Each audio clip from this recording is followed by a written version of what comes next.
In this video, we're going to be on the second part of using quotient rule to do some things. I split this into the second part. It's going to be a little bit bigger, and it's going to be similar to the equation of the tangent stuff we did before.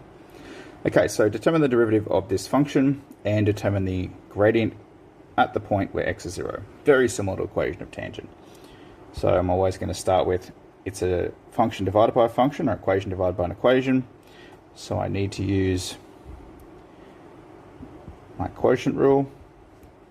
My u is cos of 3x. My u dash, Disker-Dickens. Okay.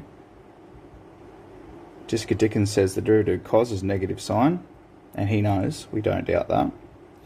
So, negative sine 3x multiplied by the derivative of what's inside that bracket, and we'll tidy it up a little bit to get negative 3 sine of 3x.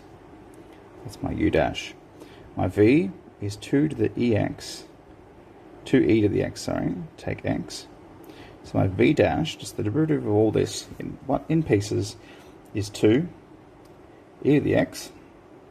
I could say multiplied by the derivative of my power, so that's just 1. And the derivative of x is just 1. So now I've got all my pieces, we'll put them together. Y dash equals 2 e to the x, take x, that's my v.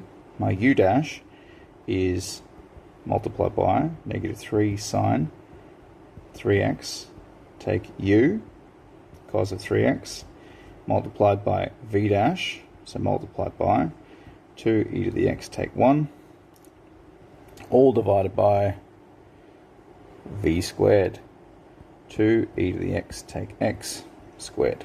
Now looking at that, you can see why I wanted to split this into two videos, because boy oh boy, there's a lot going on.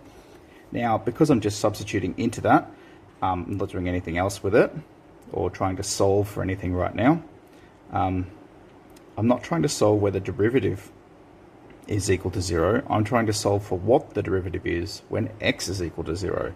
Seems very similar. If I was solving for where this derivative equals 0, then I would take out some common factors, but when I'm just substituting into it, we don't need to go that deep. Okay, so all I'm going to do is replace x with 0 in this whole equation, and I'm going to do it slowly so I don't cook my working out. 2e to the 0, take 0, multiplied by negative 3 sine of 3 times 0, take cos of 3 times 0, multiplied by 2e to the 0, take 1, all divided by 2e to the 0, take 0 squared. Now, we need to know pretty quickly what sine of 0 and what cos of 0 are, and we've done that. We recapped that previously when we did trig stuff. So if you don't remember, you need to be able to quickly pull out a unit circle, think where 0, pi, etc. are, and you need to know that cos is 1 and sine is 0 at those points. So cos of 0 is 1, sine of 0 is 0. So let's use that logic and keep simplifying. Y dash equals, e to the 0 is 1, so 2 times 1, so this first bracket is going to be 2, multiplied by negative 3 times sine of 0 is 0, minus cos of 0 is 1, times 2 times e to the 0, so 2 times 1, take 1, divided by 2 times 1, take 0, so 2 squared. So this bottom bit becomes 4. So let's think about what we've just got here. 2 times minus 3 times 0, well that's just 0. This whole thing just here becomes 0.